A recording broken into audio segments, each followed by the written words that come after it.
Welcome to the Stock Car Show, another week, another big episode. Many things to talk about this week, starting with the World Cup weekend at Venray. Slooney's on Friday, which was arguably the race of the weekend, won by Brad Compton-Sage, spinning on lap 1 to take in victory after entering the last lap in third. Adam O'Dell with the last bender on Jack Grandon, failing, leaving the path wide open for Brad, who crossed the line to win his second World Cup. Big congratulations to him. Slooney's had fantastic racing all weekend, so good to see. On Saturday, it was the F2 World Cup won by Wim Peters. I believe it was his third World Cup win. I can't seem to find a list of previous winners. Maybe I was just looking in the wrong place as per. Charlie Ginchard, the first Brit across the line in second. And also congratulations to Harry Sauder on winning the Mini Stocks European Championship, another popular winner in another fantastic race. On to the main formula of the show then, the Brisker F1s. Saturday and Sunday, start of the weekend had to be debutant Tom Holcroft in his new Ryan Harrison built car, crossing the line first in 7 races, excluding in his first heat, but 6 wins on debut weekend is an unbelievable achievement, including the Longchamp Memorial and Bev Green Half Memorial, so huge well done to him.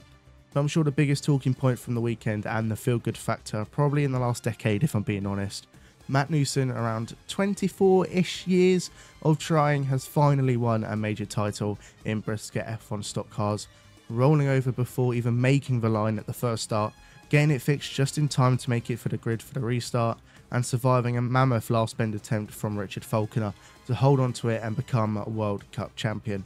Huge congrats to Matt. I'm sure it was an emotional one, not only for Matt, but his family, his crew, and I'm sure some fans too. In terms of Brit versus Netherlands, it was a massive Brit win. In the F1s alone, the Brits won all but one race over the weekend, so 11-1, and in the F2s, Brit winning 9 to the Dutch 2. Well done to all the winners over the weekend, and the main thing is that there was no injuries. Right then, on to this week, a big week ahead. We will start with the Brisker F2s, who are at Taunton on Saturday for the World Championship semi-finals. The grids are on screen now. Charlie Ginchard selected semi-final 1, which puts Gordon Moody on semi-final 2 pole, which is very interesting with Chris Burgoyne sitting right behind. Ginchard will line up alongside Stephen Burgoyne in the semi-final 1, where Gordon Moody will line up next to George McMillan Jr., who won the World Final the last time the World was held at Cowdenbeath. A very interesting grid for both races, a few drivers maybe not where you expect them to be, which will make things very tasty for Saturday. My top 3 predictions for the semi-finals then, as semis are always tough to predict because you don't know who's really going to push for it and who's going to settle for a place. In semi-final 1, I'll predict Charlie Ginchard wins it, with Stephen Burgoyne in second, and then I'll say Aidan Grindy in third.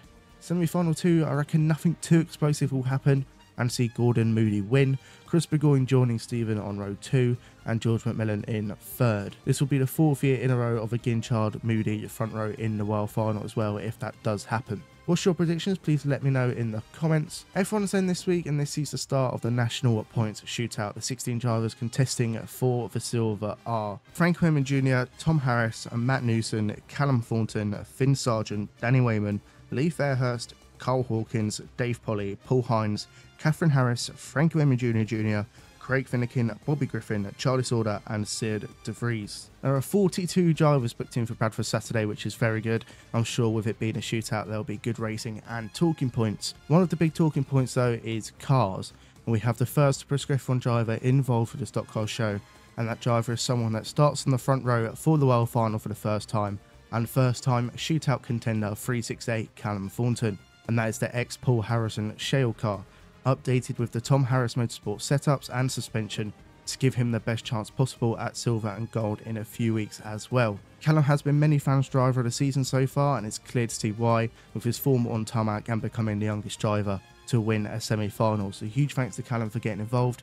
Hopefully Callum will feature on this channel again in the future. On Saturday, the groups get formed for the shootout, and I'll try to get a video out as soon as possible with the groups and my predictions for them. Hopefully it's live streamed on BSCDA, Facebook, or a different page. If it's not out on Saturday night, it will be on Sunday, so stay tuned for that. Thanks to everybody for watching this show, it does mean a lot, and hopefully this is just a start. Thanks to everybody who lets me use their footage, because without you the show would be hard to film. If you enjoy the show, please like and subscribe and share it around. I'll see you in the next week's show, where the F2 World Final grid will be finalised and the shootout first round is complete.